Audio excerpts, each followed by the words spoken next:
Rendell Tagalog Love Stories presents Mom! Sigaw ng isang dalaga. Aliyah, wag mo akong sigawan. Sigaw naman ang kanyang ina. Napanguso siya at napakross-arm ng braso dahil natakot siya nang sumigaw ito. Nakakatakot naman kasi talaga ang nanay niya. Mukha lang mahinhin, pero sa loob ay may nakakubli. Mami naman kasi, ayoko ng bodyguard. Hindi ko naman kailangan ng bantay. Paglalambing nito sa ina. Nagpa-cute pa siya, pero walang talab yun kay ina. Kailangan mo ng bantay para hindi ka lumalayas at umaalis nang walang paalam sa akin. Delikado pa rin kapag nasa labas, Aliyah, kaya sana maintindihan mo. Paliwanag naman ito sa kanya. Mas lalong napanguso si Aliyah. Desidido talaga ang nanay niya. Pero ma'am, hindi ko naman kasi kailangan. Kaya ko ang sarili kong ipagtanggol. Dahil tinuruan mo naman ako lumaban, di ba? Kaya kong patayin na magtatangka sa buhay ko. Mariing saad ng dalaga. Tinuruan siya ng kanyang ina, lalo na ang kanyang ama sa pakikipaglaban at sa paggamit ng iba't ibang armas. Wala naman problema sa kanya na humawak ng mga yon, dahil mas nagustuhan niya pa ito. Astig daw kasi. Kahit na, kaya mo ang sarili mo.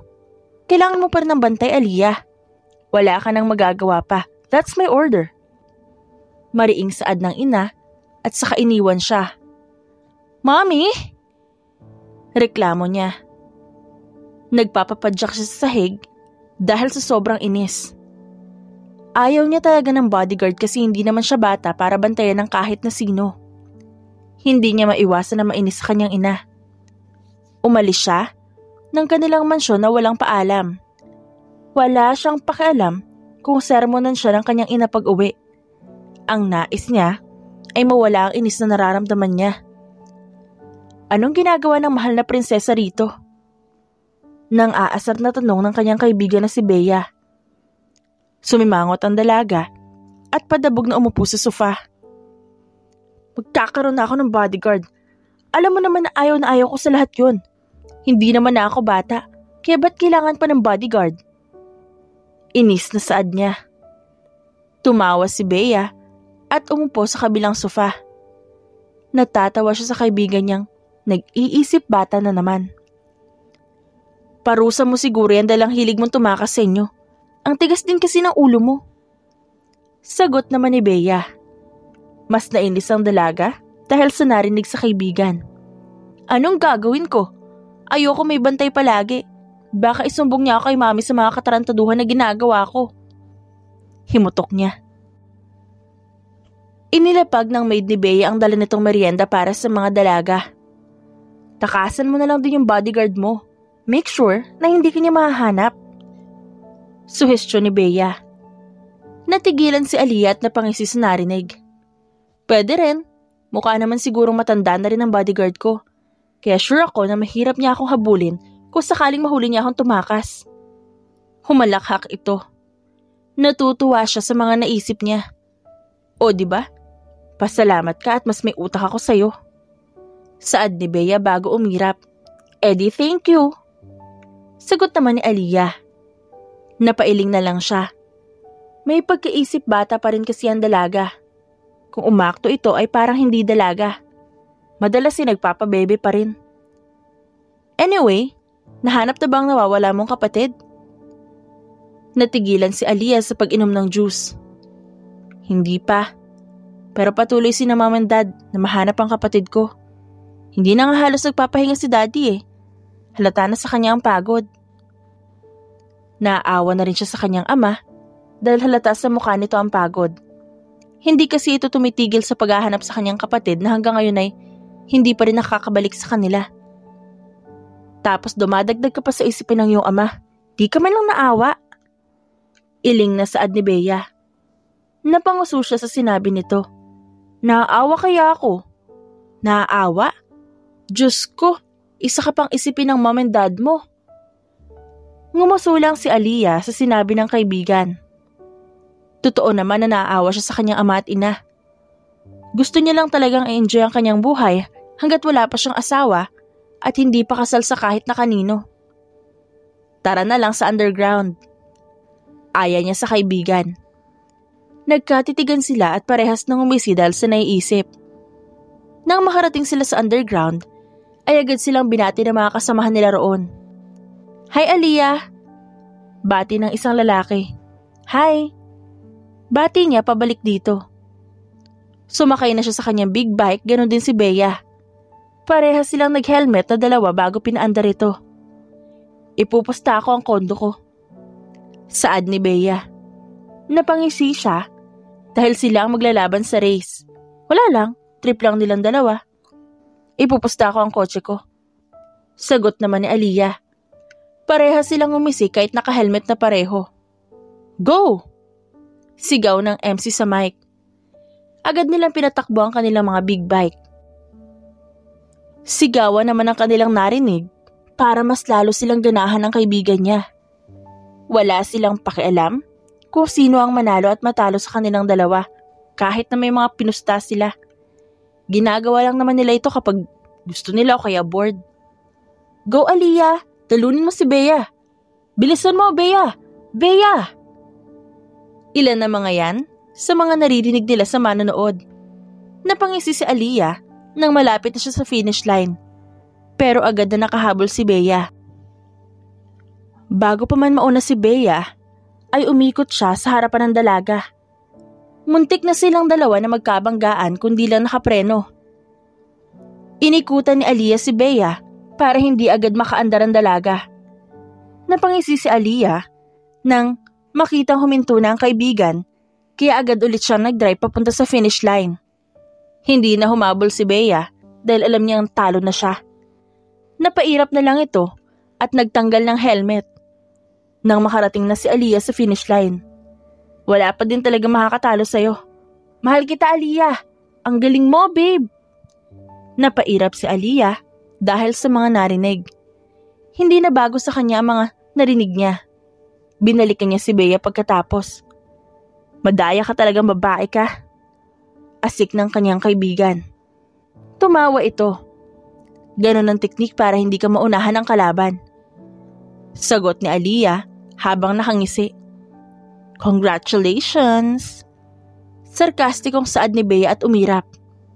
Parehas silang natawa at bumalik na para magpalit at umalis. Sa akin na ang kondo mo. Paalala ni Aliyah na ikinairap lang ni Bea. Wala naman siyang pakialam kung makukuha ni Aliyah ang kondo niya dahil marami pa siyang condo units. Sa kabilang banda ay may dalawang taong nag-uusap. Seryoso ang mukha ng lalaki habang kausap si Ina, ang ina ni Aliyah. Alam kong kaya mo ang ugali ng prinsesa namin. Masyado na kasing matigas ang ulo niya. Ilang beses na siyang umalis nang hindi man lang nagpapaalam sa amin ng kanyang ama. Ilang beses na rin siyang may nabubugbog. Natatawang saad ni Ina sa binatang seryoso pa rin ang muka. Tell me everything about her, ma'am. Gusto ko munang malaman ang lahat tungkol sa anak niyo. Kung gaano ba katigas ang ulo nito. Maarte ang prinsesa ko. Matigas ang ulo niya pero malambing naman. Magaling siyang sumagot. Babarahin ka talaga. She's brat and spoiled by her dad. Kaya ganyan na lang gawin niya. Dahil alam niyang hindi namin siya sasaktan. Natatawang kwento nito. Piloso po rin ito sumagot kaya nakaka-high blood. Hindi ko na alam ang gagawin ko sa batang yan. Kahit na kapag pinapagalitan ko ay nagiging maamo. Kinabukasan ay uulitin naman niya ang ginagawa niya. Iling nitong dagdag. Sa mga anak nila, ito ang pinakamatigas ang ulo. Hindi niya nga halos kinakaya. I accept your offer, ma'am. Sagot ng binata na ikinangiti ni Ina. Are you sure? Tanong nito. Sumeryoso ito at tumango. Yes, ma'am. Patitinuin ko ang anak niyong may ganyang ugali. Sagot ng binata. Hindi mapigilan ni Ina na pumalakpak dahil sa tuwa. Sa dami niyang kinausap para maging bodyguard ng anak niya, ay ito lang ang bukod tanging pumayag ng walang pag-aalinlangan. Napangisi siya dahil alam niyang mapapatino ng binata ang kanyang anak. Bago niya naman kasi kausapin ito, ay nagpa-background check na siya. Isa itong agent at marami na siyang misyong natapos. Lahat ng mga yon ay successful. Kaya sana ay maging successful rin ito sa kanilang prinsesa.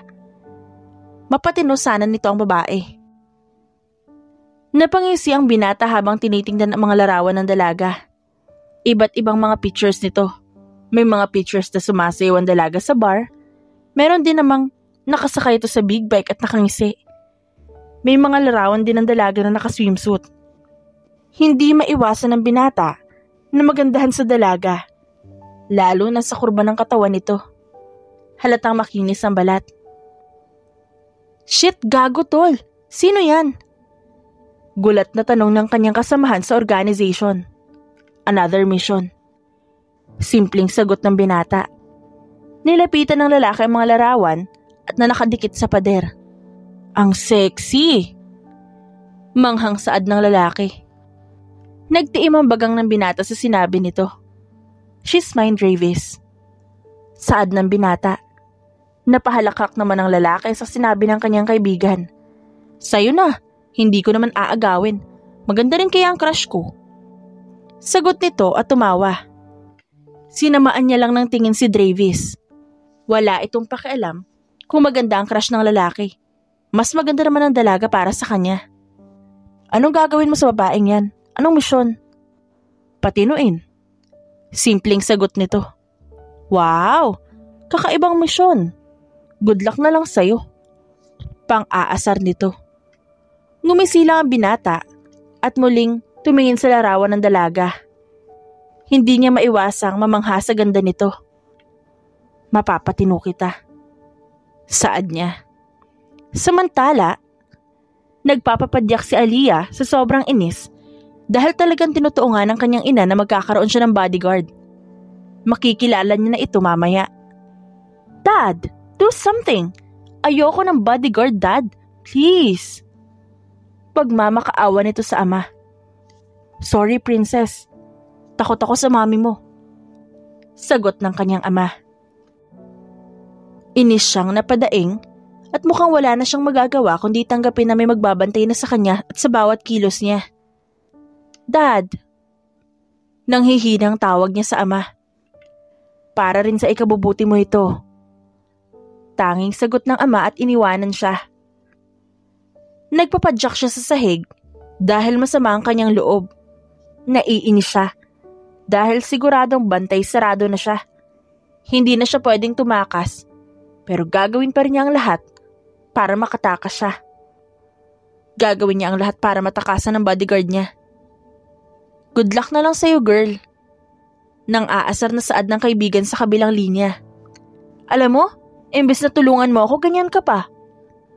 Reklamo niya. Tawa na naman ang narinig niya, kaya nakaramdam siya ng inis sa kaibigan. Bisit kang babae ka. Wala ka naman palang maitutulong. Inis niyang saad at pinatay ang tawag. Patabog siyang umupo sa edge ng kama habang naka-cross arms. Masama ang tingin niya kahit wala naman sa harapan niya ang kanyang ina. Hindi niya naman kasi kayang samaan ito ng tingin kapag nasa harapan niya. Kaya niya itong sagot-sagutin pero ang samaan ng tingin ay baka makita niya kung paano maging reyna ito. Nakakainis! Inis niyang sigaw at muling nagpapapadyak. May kumatok sa pinto ng kwarto niya. Bakit? Inis niyang sigaw. Pinapatawag po kayo ng inyong ina. Bumaba na raw kayo kung ayaw niyo daw pong dagdagan pa ng bodyguard mo. May pagkamagalang ang sagot nito. Sumama lalo ang tingin niya sa pintuan. Bababa na. Inis niyang sigaw rito. Padabog siyang naglakad at binuksan ang pinto. Pababa na ang kasambahay nila sa hagdan, kaya agad na siyang sumunod. What, ma'am? Inis niyang tanong. Masama ang binigay na tingin ng kanyang ina sa kanya, kaya napanguso siya. At parang batang umupo sa bakanting upuan. Napatingin siya sa lalaking may seryosong muka. Umawang ang maliit na kanyang labi dahil sa gwapo nito. Napalingon ng binata sa kanya na umangat ang kilay, kaya agad siyang nag-iwas ng tingin. Siya ang magiging bodyguard mo, Aliyah. Be nice to him. Huwag masyadong matigas ang ulo. Banta ng kanyang ina. Mas gumusulang siya habang naka-cross arms. Hindi siya magiging nice sa gwapo niyang bodyguard. Akala niya medyo may katandaan na ito. Pero hindi. Parang 2 taon lang yata ang agwat sa kanya. He's Chad, Aliyah. Mahinahon na saad ng kanyang ina. Nilingon niya ang lalaking mariin ang titig sa kanya. Intense ang pagkakatitig nito. I'm Aliyah. Don't worry. Hindi ka tatanda sa akin. Pakilala niya at tumawa. Hindi naman nagbago ang ekspresyon ng mukha ng binata. Napatitig siya sa dalagang tumatawa ngayon. Be nice to me kung ayaw mo matikman ng parusa ko. Banta ng binata na ikinatigil niya. What? Parusa? Nagtatakang tanong niya. Sinabi ko sa kanya na kapag hindi ka maayos sa kanya ay parusahan ka. Ang kanyang ina ang sumagot. Nanlaki ang mga mata niya dahil sa gulat. Hindi siya makapaniwala na gano'n ang mangyayari. What? Mom? Ano? Payag kayo maparusahan ako ng lalaking yan? Ni hindi niyo nga ako sinasaktan. Reklamo nito. Ngumisi ang binata sa sagot ng dalaga. Kaya naman pala matigas ang ulo dahil hindi nasasaktan ng mga magulang. Kaya nga parurusahan kita kapag matigas ang ulo mo sa akin para magtanda ka. Saad ng binata habang may ngisi sa labi. Nilingon siya ng dalaga na may masama ng tingin. How dare you? Hindi kita ama o ina para parusahan ako. Mariing saad ng dalaga sa kanya. Umiling siya habang nakangisi. Natutuwa siya sa tapang ng dalaga. May pahintulot na ako sa iyong ina kaya ayusin mo, bata. Pang-aasar niya pa. Nagtiim ang bagang ni Aliyah. Hindi na ako bata. Kaya ko na nga magdala ng baby sa tiyan ko. Natigilan ang binata. Napakagaling talagang sumagot nito. Hindi ka nga bata pero nag-iisip bata. Pang-aasar niya naman sa dalaga. Napakuyom ang mga kamao ng dalaga at mas lalong naging masama ang tingin nito sa kanya. Hindi nawala ang ngisi sa labi niya. Nais niyang inisin ng dalaga. How dare you? Anong karapatan mong pagsabihan ako na isip bata? O ano, suntukan na lang. Matapang na aya ng dalaga. Napatawa ang kanyang ina at napailing. Aliyah, mas matanda ng 3 taon sa'yo si Chad. Igalang mo siya. Huwag ganyan ang ugali mo sa bodyguard mo. Mahinahon na saad ng kanyang ina. Nakakabwisit naman kasi ang bodyguard na kinuha niyo. Ang pangit niya pa. Walang hiyang saad niya. Natigilan ng binata. Pinasadahan nito ang sariling buhok. Ako na po ang bahala sa anak niyo. Sisiguraduhin kong titino ito sa akin. Ngumiti si Ina sa kanya. Thank you, Chad. Aalis na ako. Tumayo ito at nilapitan ng anak na alam niyang inis sa kanya. Hinalikan niya ito sa tuktok ng ulo. Be nice to him, Aliyah, kung ayaw mo matikman ang parusa niya. Bulong ng ina na marahang tumawa pa pagkatapos. Nang makaalis ang kanyang ina, ay masama siyang tumingin sa binata na nakangising nakatingin sa kanya. Hindi ako magiging nice sa'yo. Tatakas at tatakas pa rin ako. Tatakasan kita. Saad niya sa binata. Siguraduhin mo lang na kaya mong tumakas sa akin. Kapag nakatakas ka sa akin at nahuli kita, paparusahan pa rin kita. Sa tingin mo bakit naman ako magpapahuli sa'yo? Kaya nga, siguraduhin mong hindi kita mahuhuli dahil parusa talaga ang abot mo. Napangisi si Aliyah nang may maisip. Kung halik lang naman ang parusa mo, ay magpapahuli talaga ako sa'yo. Ngising saad niya. Nagdilim ang mga mata ng binata. Higit sa halik ang parusa mo. Tumawa ng marahan si Aliyah. Natutuwa siya sa kanyang bodyguard. Higit pa sa halik ang naranasan ko. Saad ni Aliyah. Nagdilim lalo ang paningin ng binata sa kanya. Halatang inaasar lamang siya ni Aliyah pero naasar talaga siya. Sana ay kayanin niya ang ugali ng dalaga. Dahil ngayon pa lang, iba na talaga ito. Hindi ako magpapatalo sa kagaya mo. Sisiguraduhin kong aalis ka rin agad bilang bodyguard ko. Well, let's see. Saad ni Chad. Umirap si Aliyah at nag-cross arm. Masyado kang matapang. Akala mo ba, ikaw lang ang kaya kong sagot-sagutin ako ng ganyan? Ngumisi si Chad dahil sa narinig. Mabuti naman kung ganun. Inis na umirap si Aliyah. Sisiguraduhin kong aalis ka rin agad, buwisit. Oh, let's see. Baka ikaw lang ang mapagod. Ikaw ang mapapagod, tatakasan lang kita ng tatakasan. At siguraduhin mo na lang na hindi kita mahuhuli. Ngumisi si Aliyah. Bye bodyguard ko, siguraduhin mong hindi ako makakatakas sa'yo dahil may parusa rin ako sa'yo. Pinagmasdan ng binata ang pag-alis ng dalaga.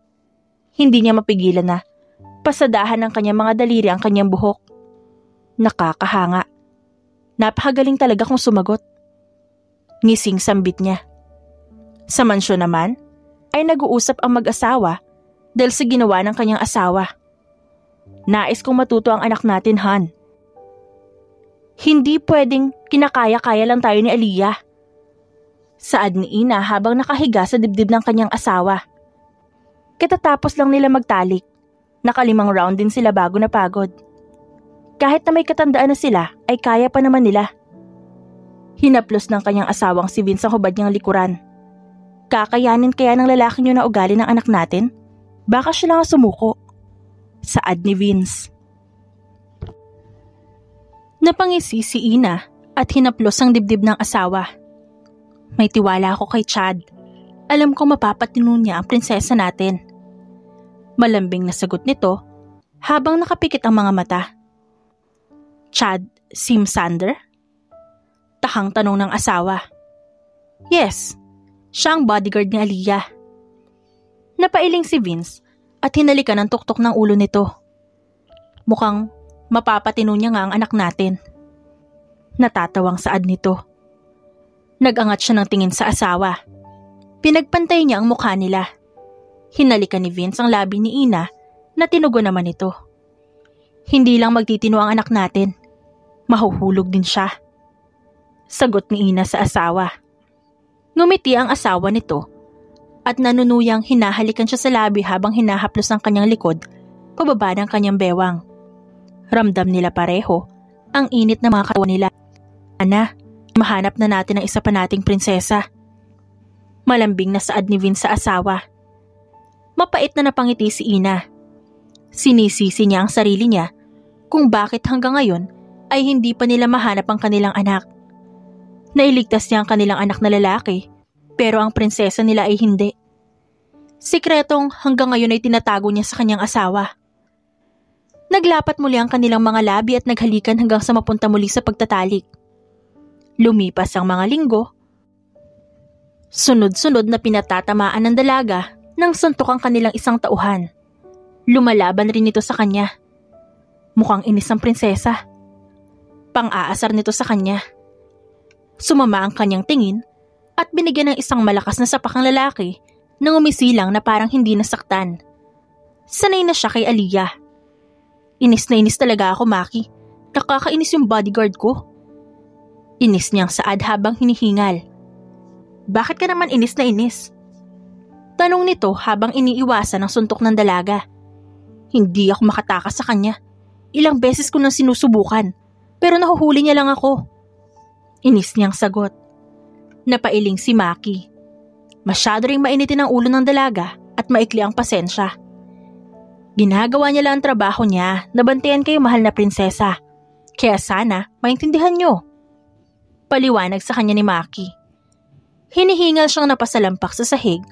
Pagkatapos niyang masapak na naman si Maki sa panga na wala lang sa binata.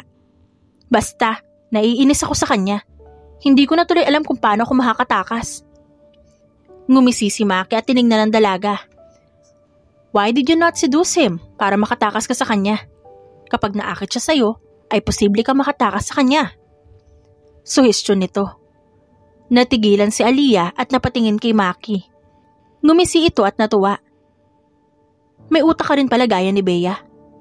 Sagot nito. Napailing ang binata at gusto niyang sabihin sa dalaga na mas inuuna nito ang inis kaysa mag-isip ng paraan kung paano siya makakatakas sa bodyguard niya. Kasi kami mga lalaki, oras na maakit kami ay nawawala kami sa sarili. Paliwanag ni Maki sa kanya. Paano ba kayo dapat akitin? Ngumiti si Maki sa kanya at tinapatan siya sa pag-upo. Magsuot ka ng damit na alam mo maaakit siya. Madalas ay sa katawan kami naaakit. Sagot naman nito. Tumango-tango si Aliyah. Iniisip niya agad ang itsura ng bodyguard niya kapag inakit niya. Maaakit kaya siya? I-try mo para malaman mo kung maaakit nga ba siya. Habang nag-uusap silang dalawa, ay madilim naman ang mukha ni Chad habang pinapanood sila. Hindi niya alam pero nakakaramdam siya ng inis, lalo na nang makitang ngumiti at tumawa ang dalaga. Nagtawa na ng dalawa kaya pumasok na siya sa loob. Tapos na ang training mo. Walang emosyon niyang saad. Napalingon ng dalawa sa kanya. Agad na tumayo si Aliyah at lumapit kay Chad. Hi! Masayang bati nito para mapakunot ang noo ni Chad. Mukhang may kakaiba sa dalaga. Magpahinga ka rin dapat. Hindi naman ako tatakas. Sagot ng dalaga sa malambing na tono. Lumapit ito sa kanya. Ganun na lang ang gulat niya nang haplosin ng dalaga ang kanyang dibdib habang kagat ang labi nito. Pawisan ang leeg ni Aliyah. Hindi bagay sa'yo kapag lagi kang seryoso. Parang handa ka kasing mangagat? Tumawa si Aliyah pagkatapos. Nagtiimbagang si Chad sa narinig. Inalis niya ang kamay ng dalaga sa dibdib niya at lumayo. Lumabas ka na rito. Utos niya sa dalaga. Napanguso si Aliyah. Napatingin naman si Chad sa labi nito. Gusto niyang sabunutan ng sarili dahil naiisip niyang parang gusto ng halik ng dalaga. Parang nanghihingi ito ng halik sa kanya. Opo, lalabas na. Magalang na sagot nito sa kanya. Takang-taka na siya sa kinikilos ng dalaga dahil hindi naman ito ganun sa kanya. Kung sumagot ito ay palaging pasigaw. Sa tagal na rin niyang binabantayan nito at pinapalambot, ay nakilala niya na ang dalaga. Napakatigas talaga ng ulo nito dahil ilang beses niya na itong mahuling tumakas pero hindi niya pinarusahan sa ginagawa kaya mas lalong tumitindi ang ugali. Seryoso lang ang mukha nito nang tingnan niya bago umalis at sundan ng dalaga. Nakanguso pa ito habang nakaupo sa sofa. Hindi pa nagpapalit ng suot. Magkakasakit ka niyan. Change your clothes. Utos niya dito. Tumayo ito. Ito na. Mahinang sagot ng dalaga. Napangisi si Aliyah nang makapasok siya sa loob ng kanyang silid. Mukhang tumatalab ang ginagawa niya. Kahit na gusto niyang pasigaw na sagutin ng binata ay hindi niya ginawa. Kailangan niya munang maging mabait. Nang makapagpalit na siya, ay tumawag siya sa kanyang kaibigan. Napatawag ka? Bungad ni Bea. Punta tayong bar mamaya, tatakas ako. Sagot niya. Humalakhak lang ang kanyang kaibigan. Ilang beses mo nang sinabi sa akin yan pero anong nangyayari? Nahuhuli ka lang. Humalakhak muli ito. Napasimangot siya dahil sa labis na pagkainis. Basta, hintayin mo ako sa tagpuan natin. Sure ako makakatakas ako mamayang gabi. Sagot niya at pinatay ang tawag. Nang gumabi na, hinanda niya na ang kanyang sarili para sa kanyang plano. Nakasuot siya ng cycling at nakasando na parang kulambo. Nakikita ang kanyang bra kapag tinitingnan ang kanyang suot. Bumaba siya at agad niyang nakita sa kusina ang bodyguard niya. Natigilan ito sa pag-inom nang hawak nitong alak nang makita ang dalaga. Pinasadahan niya ito ng tingin habang nakatalikod sa kanya at kung ano ang kinukuha sa isipan nito. Napamura sa isip ang binata at napasapo sa noo. May sakit ka ba? Tanong ng dalaga at nagsali ng tubig sa basong hawak. What are you wearing? Mariing tanong nito. Tiningnan naman ni Aliyah ang kanyang suot. Bakit? Wala namang masama sa suot ko ah. Magbihis ka. Utos nito pero ngumuso lang siya. Ayoko.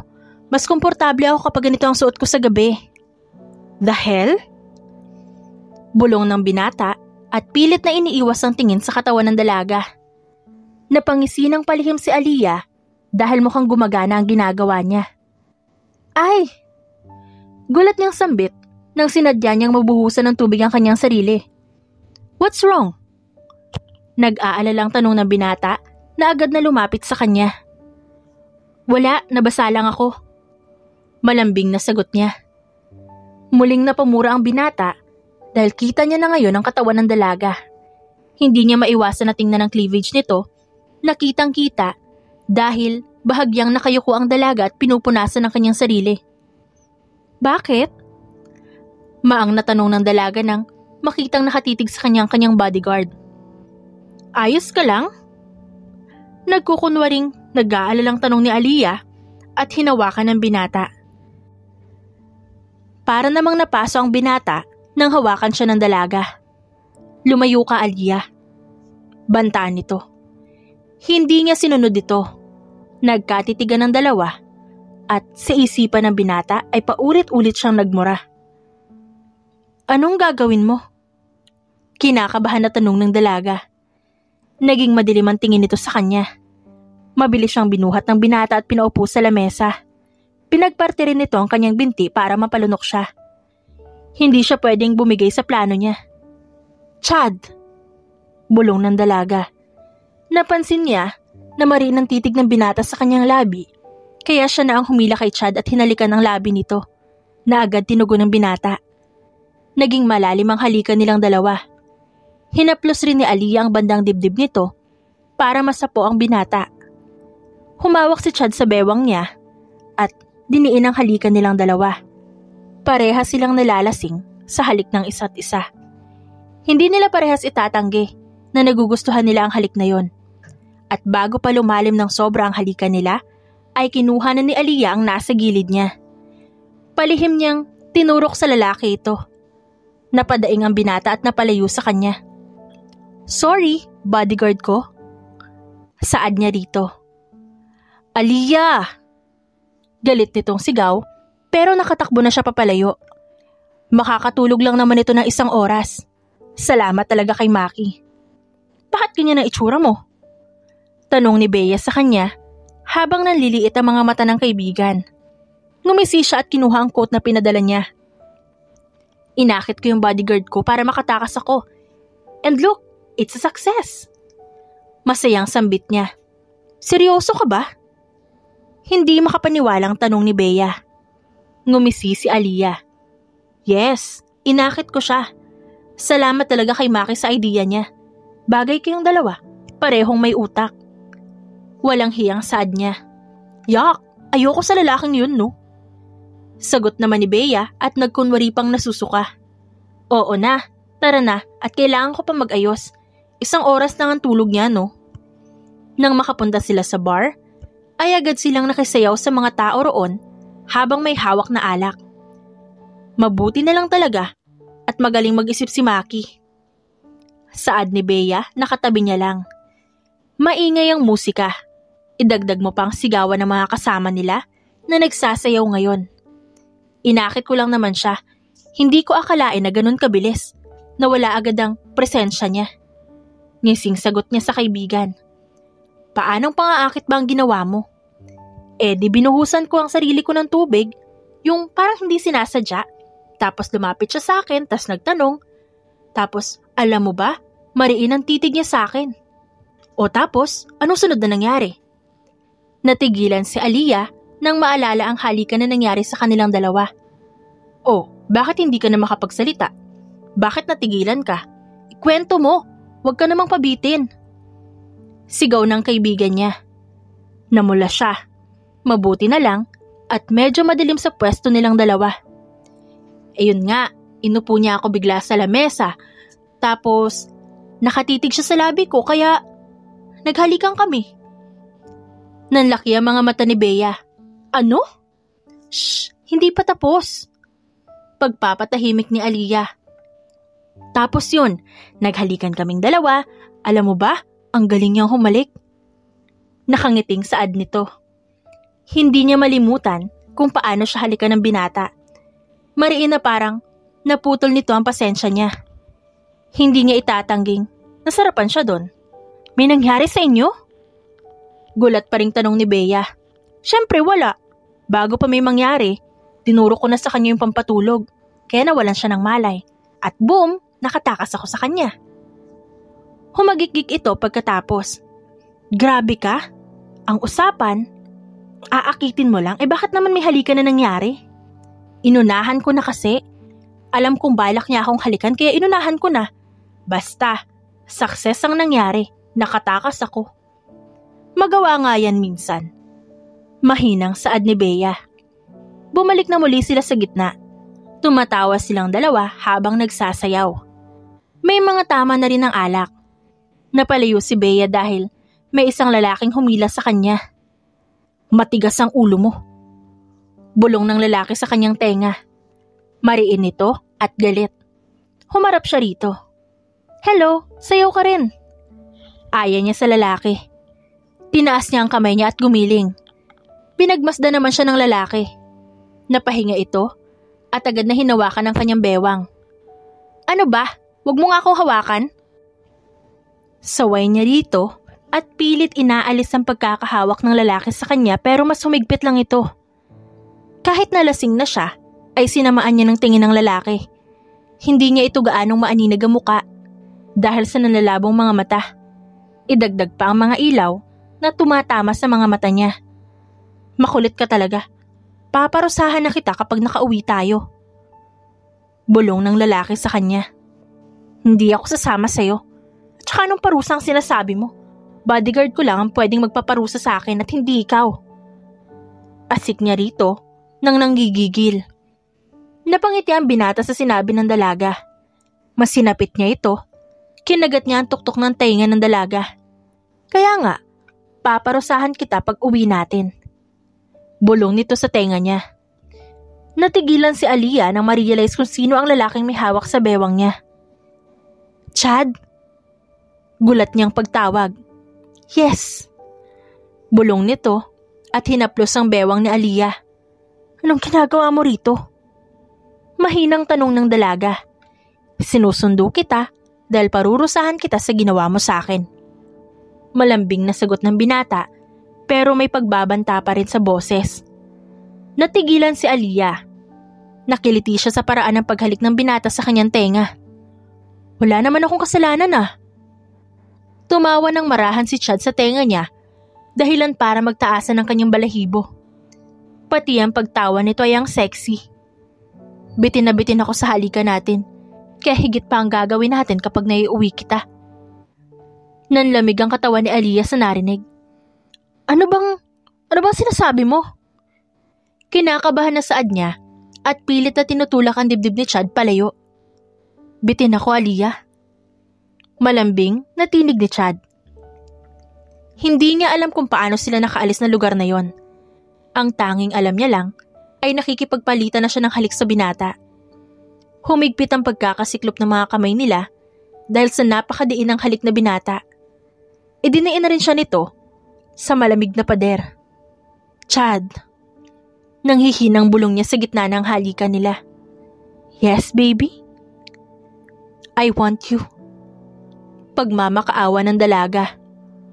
Ngumisi si Chad dahil sa narinig. Gusto niya rin ng dalaga.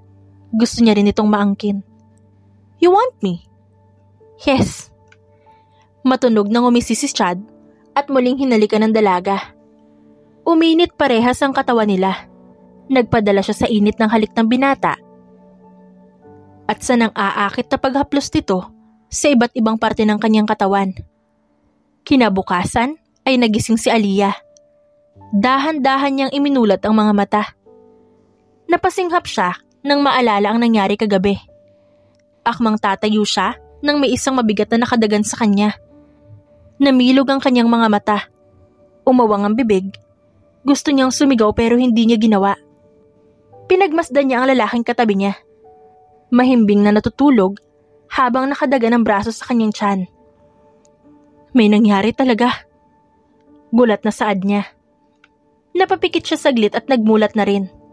Pero kasabay nun ay ang pagmulat ng binatang nakatalik niya kagabi. Nagkatitigan sila hanggang sa hapitin ng binata ang bewang niya. Kaya agad niyang inilagay ang kanyang palad sa dibdib nito. Good morning. Pagbati nito sa kanya. Hindi niya maiwasan na mag-iwas ng tingin. Nakaramdam siya ng hiya at pagkailang. Tanda niya ang nangyari sa kanilang dalawa. Lahat ay natatandaan niya. May nangyari? Nahihiyang tanong niya kahit na alam niya naman na may nangyari talaga. Masakit ba? Tanong pabalik ng binata. Napahalakhak naman ng mahina ang binata. Masakit. Gagawa ka pa ng kasalanan? Ha? Takang tanong naman ni Aliyah. Ganito ang parusa mo sa tuwing susuwayin mo ko. Namula ang mukha ni Aliyah. Kung ganito naman pala araw-araw ay gagawa ako ng kasalanan. Hindi niya alam kung bakit niya nasabi ang mga salitang yon na nagpangisi sa binata. I'm rough? Tanong ng binata. Chad? Saway ni Aliyah na tinawanan lang nito. Why? Nagtatanong lang naman ako kung marahas ba ako kagabi. Paliwanag nito na natatawa. Natigilan si Aliyah. Natahimik siya at bumuntong hininga. Lumayo siya sa binata. Itinakip niya ang kumot sa kanyang katawan at tumayo. Mali ito. Kalimutan mo na ang nangyari. Saad ni Aliyah sa kanya habang nakatalikod. Hinayaan niyang malaglag ang kumot sa katawan niya. Hinanap niya ang kanyang damit at sinuot sa harapan ng binata. What? Anong wala lang, Aliyah? Mariin na tanong ni Chad. Humarap si Aliyah sa kanya pagkatapos niyang isuot ulit ang kanyang damit. Kalimutan na lang natin ang nangyari. Isang pagkakamali lang ito. Mariing sagot ni Aliyah. Umigting ang panga ni Chad sa sinabi nito. Hindi niya nagustuhan. Binigay mo ang sarili mo sa akin tapos sasabihin mo wala lang? Lasing ako kagabi, Chad. Hindi mo ba maintindihan? Wala sa katinuan. Pinutol siya agad ng binata. Kahit lasing ka, alam mo ang ginagawa mo, Aliyah. Napahagat ng labi ang dalaga at malalim na napahinga. Basta, kalimutan na lang natin, bodyguard kita at amo pa rin ako. Sigaw ng dalaga. Mas lalong umigting ang panga ni Chad. Tumayo siya. Namula naman ang mukha ni Aliyah nang bumaba ang tingin niya sa gitna ng binata. Tanging boxer shorts lang ang suot nito. Ano ba? Saway ni Aliyah at pilit na lumalayo kay Chad. Hinuli ng binata ang kanyang mga kamay. Ramdam ni Aliyah ang galit ng binata dahil sa madilim nitong muka. Hindi wala lang to, Aliyah. Hindi wala lang sa akin ang mga sinasabi mo. Natigilan ng dalaga at nagtaka. Anong sinasabi mo? Wala akong matandaan na may sinabi ako sa'yo. Mariing sagot naman ng dalaga. Ngumisi si Chad. Mukhang hindi matandaan ng dalaga ang mga sinabi niya kagabi habang nagtatalik silang dalawa. Kung sa'yo ay wala lang ang nangyari, sa akin ay hindi. Umalis ang dalaga sa silid ng naiinis at paika-ika ang paglalakad. Ramdam niya ang sakit sa gitna niya dahil sa ginawa ng binata. Tanda niya, marahas ang galaw nito. Sa kabilang banda, pinagsusuntok ni Aliyah ang isang lalaking halos mawalan na ng malay dahil sa ginagawa. Hindi talaga kayo nararapat sa posisyon. Sigaw ng lalaki at dumura ng dugo. Isang malakas na suntok ang ibinigay niya rito. Subukan mo pang ibuka ang bibig mo nang sumabog na rin yung bungo mo. Banta niya. Dumura ang lalaki ng dugo at tumawa. Matapang talaga kayo. Nasa lahi niyo na talaga. Pero darating din ang araw na babagsak kayong mga Silvestre. Mawawala kayo sa posisyon. At iba na ang magiging pinuno ng underground. Nagdilim ang mga paningin ni Aliyah. Hindi kami babagsak. Mas matalino pa kami sa lahat. Sa sobrang talino namin, ay nahalata ko ang galaw mo. Isa kang traidor, diba? Kaya sabihin mo sa akin kung sino ang amo mo nang mapatay ko. Tumawa ng malakas ang lalaki at muling dumura. Kahit patayin mo pa ako, wala kang makukuha sa akin at hindi ko sasabihin kung sino ang amo ko. Magiging successful ang plano namin kaya maghintay lang kayo. Babagsak kayong mga Silvestre. Napadaing ito nang apakan ni Aliyah ang hawak niyang tagiliran na sinaksak ng dalaga. Papatayin talaga kita. Papatayin kita ng dahan-dahan. Gusto kong maramdaman mo ang sakit at hirap bago ka mamatay. Nakakatakot na saad ni Aliyah. Mga demonyo talaga kayo. Hindi talaga kayo nararapat na maging pinuno dahil ang pangit na mga ugali niyo.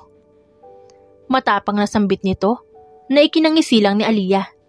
Demonyo talaga kami. Walang awang pumapatay kung deserve ng isang tao ang kamatayan. Kaya wag na wag mo akong hahamunin dahil handa talaga kitang patayin. Ani Aliyah at mas diniin ang pagkakaapak sa tagiliran ng lalaki. Kahit na namimilipit na sa sakit ang binata, ay nagawa pa rin itong tumawa para hindi mahalatan ni Aliyah.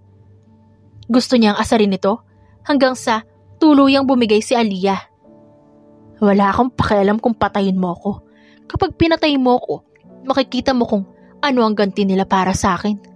Tandaan mo, Aliyah, habang ginaganito mo ko, unti-unti na nilang inihahanda ang aming plano. Isang malakas na tadyak sa tagiliran na natanggap niya sa dalaga. Malakas ang naging daing niya. Sunod-sunod ang ginawa ni Aliyah na pagtadyak, kaya naman umubo na ito ng dugo. Wag na wag mong kakalabanin lalo na ang pamilya ko. Dahil malalaman niyo talaga ng mga kasamahan mo kung sino ba talaga kami. Pahirapan ng lalaking yan hanggang sa mamatay. Utos niya sa mga tauhan. Lumipas ang 1 linggo. Aliyah! Sigaw ng kanyang ina, ang kanyang narinig. Mom! Kinakabahan na pagtawag niya. Natagpuan niya agad ang mukha ng kanyang ina. Wala itong emosyon. Anong ginawa mo? Napakagat siya ng labi. Takot ang nararamdaman niya. Mom! Kinakabahan na pagtawag niya naman. Hindi niya naman sinadya ang ginawa.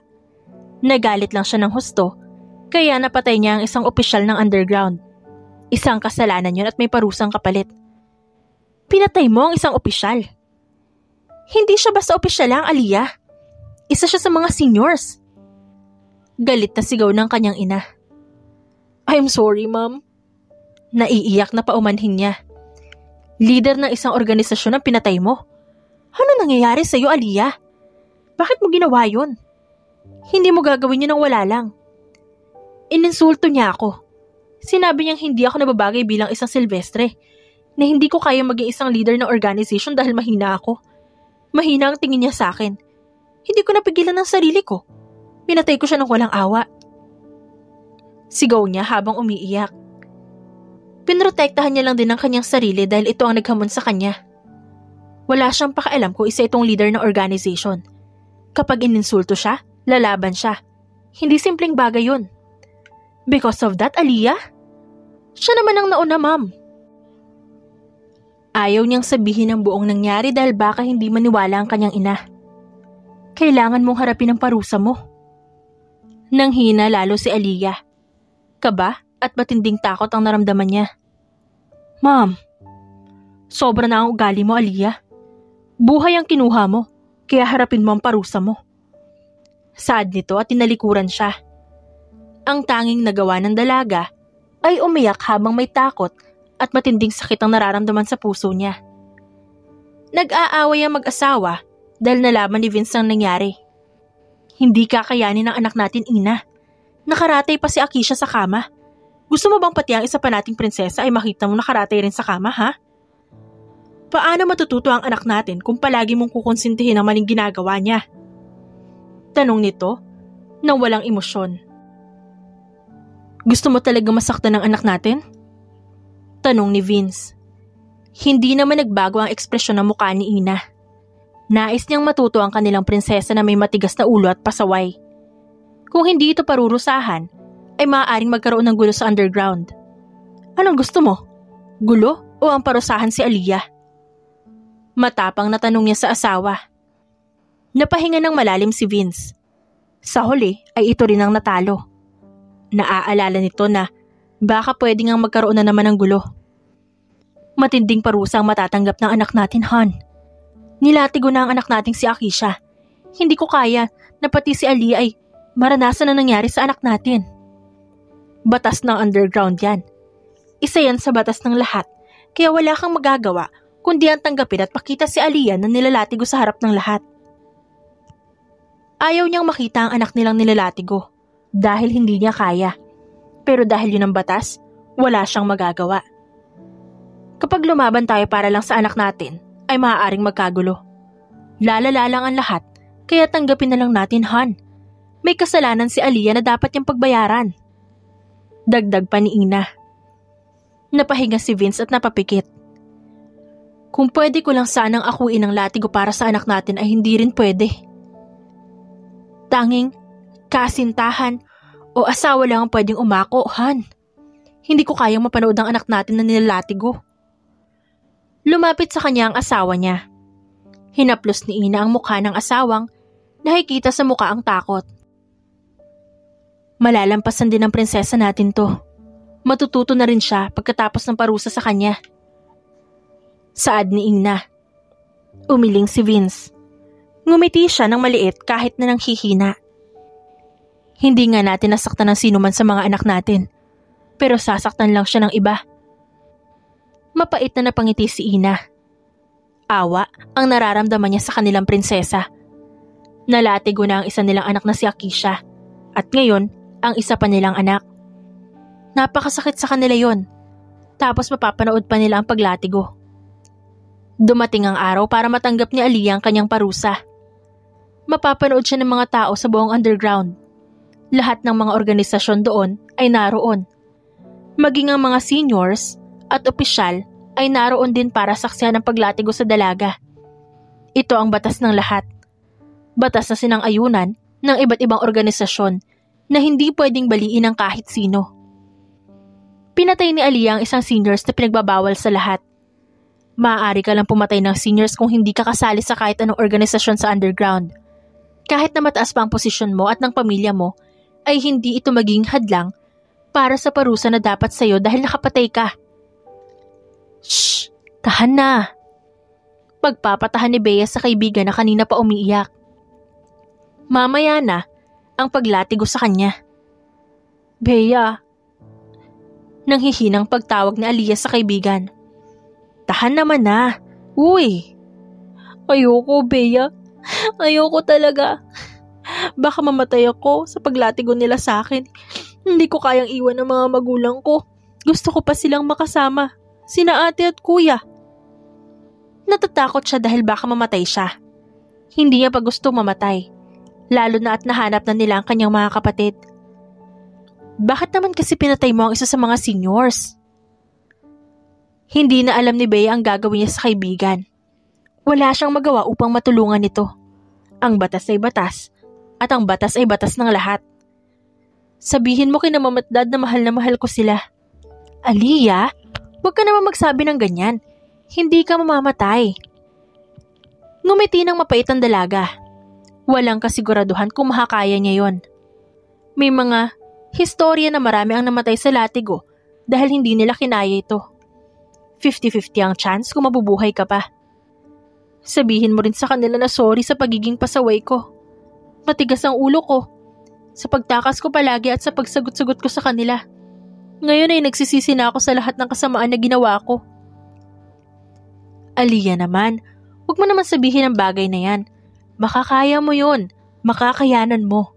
Huwag mo naman akong iwan oh. Wala na akong kasama sa pagbabar. Natawa ng mahina si Bea dahil gusto niya lang pagaanin at palakasin ang loob ng kaibigan. Thank you sa lahat, Bea. Thank you sa pagiging mabuti mo sa akin kahit nansama ko minsan sa'yo. Thank you sa lahat. Aliyah naman. Patuloy ang paglandas ng kanilang mga luha. Hindi ko man sinasabi sa'yo pero nagpapasalamat ako naging kaibigan kita. Mahal na mahal kita bilang kaibigan, Bea. Niyakap nila ang isa't isa. Humihikbi sila sa balikat ng isa't isa. Sa kabilang banda, ay may isang binata na galit dahil sa nalaman niya. Wala silang karapatan na parusahan ng babaeng mahal ko. Narinig ito ng buong kasapi ng organisasyon. Napangiti naman ang iba sa narinig mula sa kanilang leader.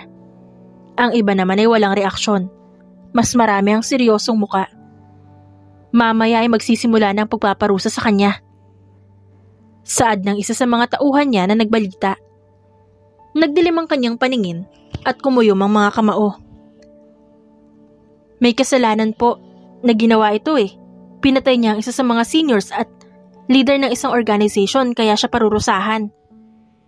Kilala ko siya. Hindi niya papatayin ito kung wala itong ginawa sa kanya o sinabing masama. Kilala ko ang babaeng mahal ko. Sagot naman ni Chad.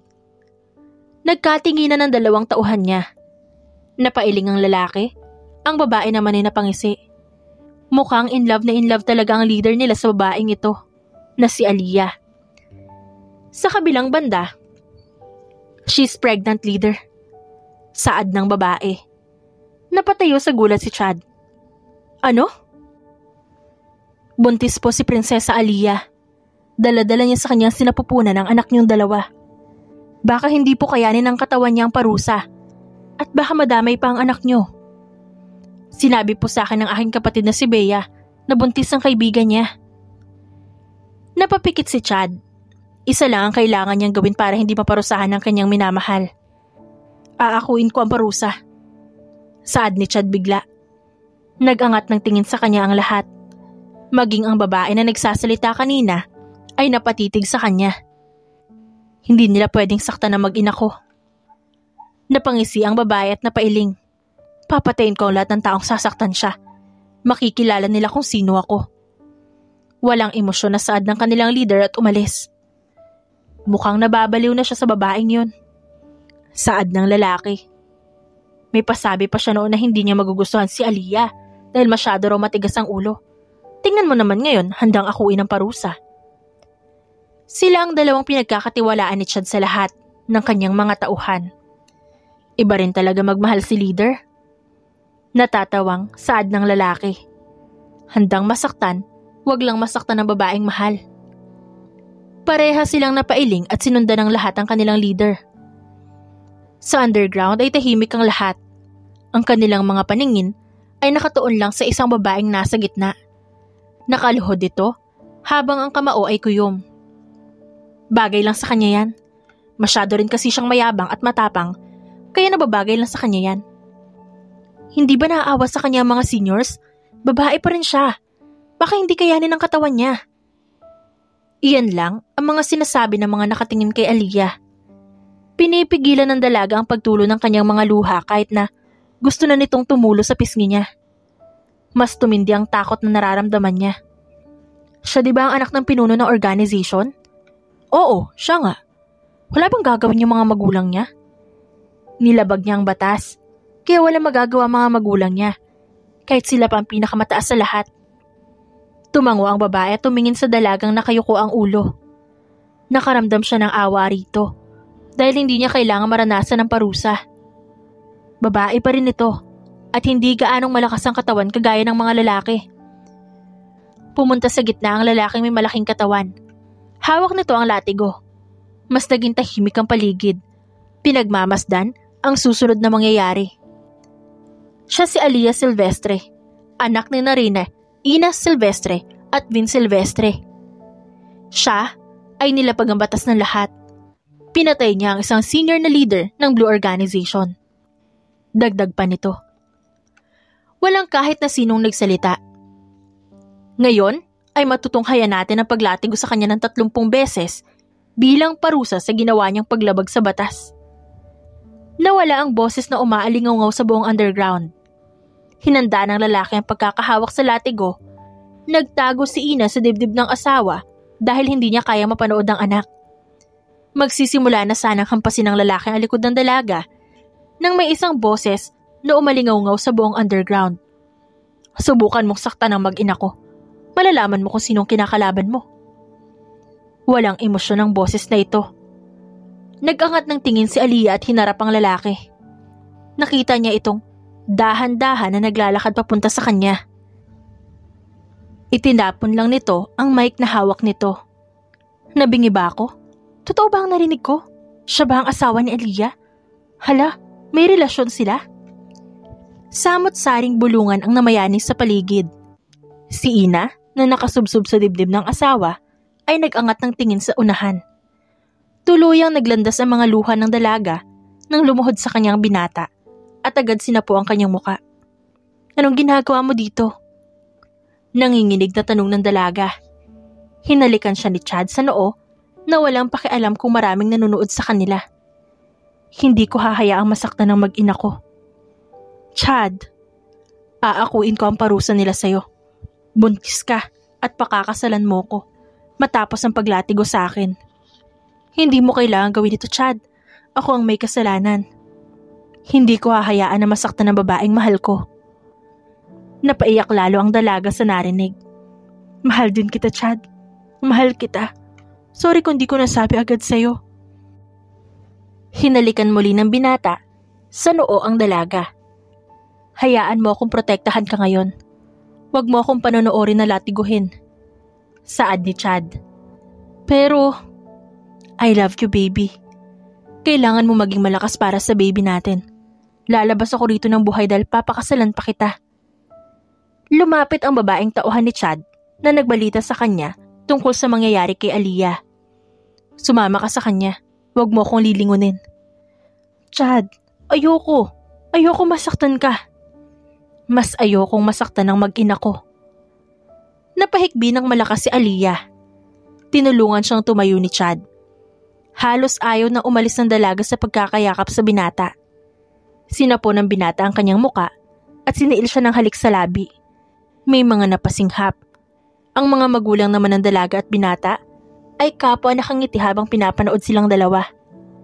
May mga pagsubok rin na dumaan sa kanila, kaya natutuwa silang makita ang dalawa na pinaglalaban ng pagmamahalan at ayaw masaktan ng sino man sa kanilang dalawa.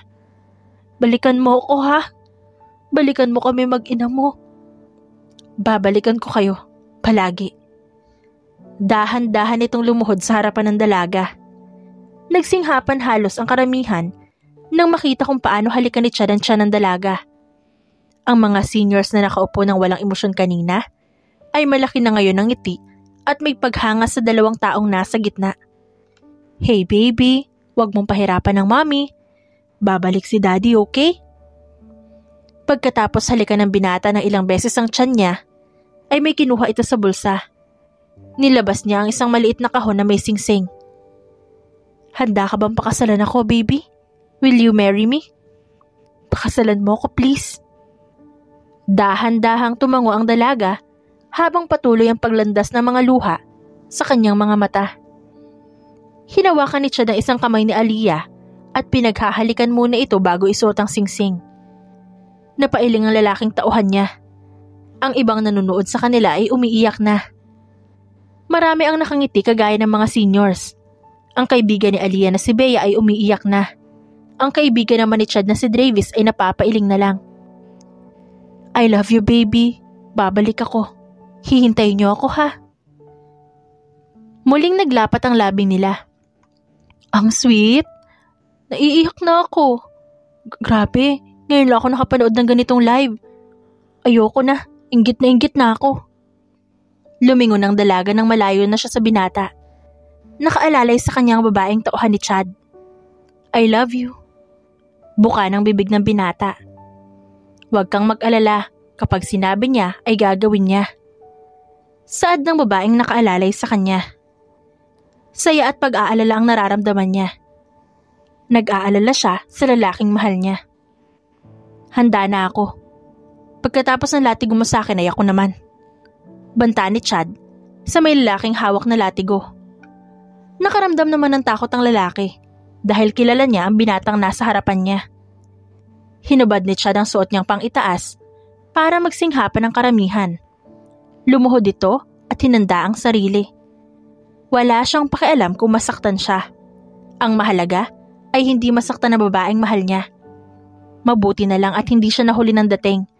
Dahil kung sinasaktan na ng lalaking may hawak ng latigo ang mag-ina niya, ay sigurado siyang mapapatay niya ito. Sa harapan ng lahat, sa harapan ng mga seniors at leader na iba't ibang organization, sa harapan ng mga magulang na babaeng kanyang minamahal, ay tinanggap niya ang bawat hampas ng latigo sa kanyang likuran. Itigil yan! Sambit ng isang lalaki. Napatigil ang paglatigo kay Chad. 10 latigo ang kanyang natanggap pero hindi pa matinding sakit ang nararamdaman niya. Lumabas ang isang lalaki kung saan dahilan para magkaroon ng bulungan. Who is he? Kilala niyo ba siya? Bakit parang hawig siya ng pinuno ng underground? Ilan sa mga bulungan. Naglakad ang lalaki habang hawak ang isang mic. I'm Asher Kyle Silvestre, ang bagong pinuno ng underground. Nagsinghapan ang lahat sa gulat. Ang mga seniors ay napatayo rin. Tumayo rin ang kanyang mga magulang. What is the meaning of this? I'm the son of Ina and Vince Silvestre, the sister of Aliyah Silvestre, and the twin of Akisha Silvestre.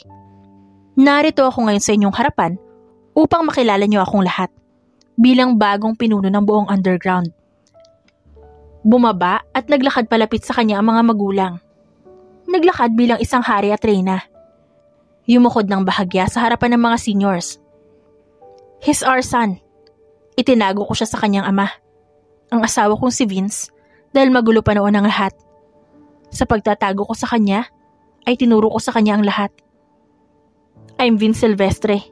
Opisyal ko nang binibigay ang aking pagiging pinuno sa aking nag-iisang anak na lalaki. Saad ng kanyang ama. Natahimik ang lahat. Malaki ang tiwala ko sa aming anak. Alam kong mas magaling itong pinuno para sa akin. Nais kong hingiin sa mga seniors ang kanilang pagpayag. Nag-usap-usap ang mga seniors. Tinitigan rin nila si Asher. Dahan-dahan na yumuko ang mga seniors at sabay-sabay bilang pagpayag. Ngumisi si Asher at kinuha ang mic sa kanyang ama. Opisyal kong binabali ang dalawang batas ngayon. Ang batas sa pagitan ng pagmamahalan, ang batas bilang parusa sa mga kababaihan ay binabali ko na rin. Lumabas naman si Magenta. Agad itong lumapit kay Asher na humawak sa bewang niya. Ako si Magenta Acosta, ang asawa ng bago niyong pinuno. Ako rin ang bago niyong reyna. Napangiti si Chad sa nasasaksihan. Iba talaga ang nagagawa ng isang Silvestre. Hindi mapakali si Aliyah.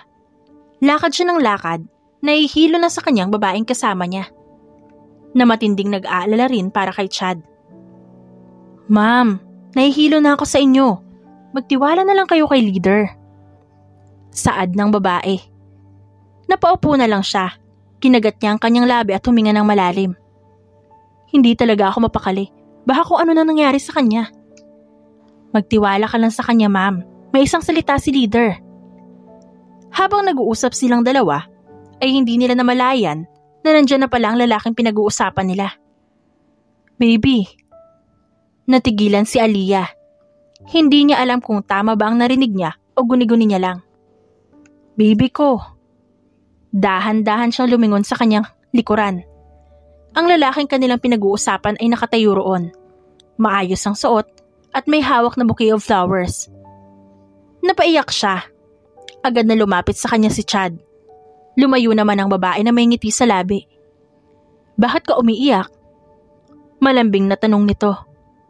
Isang hampas ang natamo niya kay Aliyah. Nakakainis ka! Nakakainis ka! I'm here. Sinabi ko namang babalik ako, di ba? I hate you. Maktol nito. Hinalikan lang siya ng binata sa noo at tinabihan siya. Mauna muna ako, leader. Paalam ng babae. Yumukod muna ito bilang paggalang. Anong nangyari? Paano maayos ka? Ano nangyari sa underground? Alalang-alala ako sa'yo tapos ganito? Nilatigo nila ako pero 10 beses lang dahil dumating ang kuya mo. Si kuya? Inakbayan niya ang dalaga at hinalikan sa pisngi. Yes, baby. Opisyal na siyang pinuno ng underground. Ha? Paano nangyari? Nagtatakang tanong ni Aliyah. Long story, baby. Gusto ko nang iyakap at halik mo. Medyo nasaktan ako eh. Nakaramdam ng awa ang dalaga, kaya itinabi niya muna ang bulaklak. Agad siyang humarap sa binata. Sobrang sakit ba ng paglatigo sa'yo? Sorry. Sorry kung ikaw ang nalatigo imbis na ako. Mahinang saad ng dalaga. Binigyan siya ng halik ng binata sa labi. Gagawin ko ang lahat para sa inyo. Para sa inyong dalawa ng baby natin. Sumipa na ba siya? Hindi pa umbok ang tiyan ko kaya paano sisipa? Ngumuso ang binata. Tatanong lang naman eh. Masyado ka namang excited. Excited na talaga ako makita ang baby natin. Kalain mo yun may nabuo agad. Sharpshooter ka kasi eh. Hinalikan siya ng ilang beses ng binata sa tuktok ng ulo habang yakap na siya nito. Mahal na mahal kita. Kayo ni baby. Hindi ko akalain na mahuhulog ako sa'yo. Hindi naman kasi kagaya mo ang type kong babae. Ah, ganon? Joke lang. Ibig sabihin ay hindi mo type ang mga tipo ko ganon? I'm just being honest, my baby. Pero hindi ko naman inaakala na mahuhulog ako sa'yo. Promise. Umirap ang dalaga at lumayo sa binata. Baby, hindi rin kita type. Baby naman. Niyakap niya ito nang sa likod nang makapasok sila sa kwarto. Hindi rin naman kita type dahil masyado kang strict. Inis na inis nga ako sa'yo kaya quits lang tayo. Napanguso si Chad sa sinabi nito. At least nagmamahala na tayo ngayon. Yun ang importante. Wala na akong pakialam kung hindi mo ako type noon. Namula ang mga pisngi ni Aliyah. Kinilig siya sa sinabi nito. At yung tumakas ka sa akin, alam kong sinadya mo akong akitin. Bitin na bitin ako noon, Aliyah. Gigil nitong Saad. Nakakainis ka naman kasi eh. Halos ayaw mo na akong palabasin. Baka kasi maagaw ka sa akin ng kusino sa labas. Kaya todo bantay ako sa'yo. Pasalamat ka at yun lang parusang natanggap mo. Bakit? Anong parusa pa ba ang matatanggap ko? Itatali kita sa kama habang nakapiring ang mata mo, habang may ginagawa ko sa'yo. Dumating ang araw ng kasal ni Chad at Aliyah. Sa simbahan ito ginanap dahil sa susunod ay sa underground naman. Dahil kailangan din makita ng buong kasapi ng underground ang kasalan ng dalawa. You may now kiss the bride. Ngumisi si Chad at agad na hinapit ang bewang ng dalaga. Hinalikan niya ito ng mariin agad. Nagpalakpakan ng lahat ng nasa loob ng simbahan. Mahal na mahal kita, aking reyna. Bulong ng binata sa gitna ng halikan. I love you so much. Thank you for accepting me kahit na sobrang tigas ng ulo ko. Humalakak lang ang binata. Wala akong pakialam kung matigas ang ulo mo. Masarap ka namang parusahan. Namula naman ang dalaga. Nasa simbahan tayo. Hinalikan ulit ni Chad ang kanyang labi. Paisa ako mamaya ha. Isa lang? Ang bibig mo talaga. Napakagaling talagang sumagot. Kaya nga mahal na mahal mo ako at baliw na baliw ka sa akin. Pang-aasar ng dalaga. Hindi ko naman itatanggi. Baka nagde-dirty talk na kayo dyan ah. Sigaw ni Bea. Napalingon sila sa mga bisita. Nakaramdam ng hiya si Aliyah. Mamahalin kita hanggang sa kamatayan ko. Aliyah Silvestre. Bulong sa kanya ng binata. Napangiti ang dalaga. Aminado siyang hindi siya perpekto. Pero gagawin niya ang lahat para maging mabuting asawa at ina para sa kanilang magiging anak. The end. At dyan nagtatapos ang ating kwentong pinamagatang Seducing My Bodyguard. Written by Eshang. Dearest friends and avid listeners, don't forget to like our videos and subscribe to our channel for more wonderful stories. Mula sa aming main channel, Rendell Tagalog Love Stories, and for our second channel, Miss R Stories, lubos po naming pinasasalamatan ang inyong suporta at pagtangkilik sa aming mga likhang istorya. Ingat po kayong lahat and have a good day everyone. Paalam!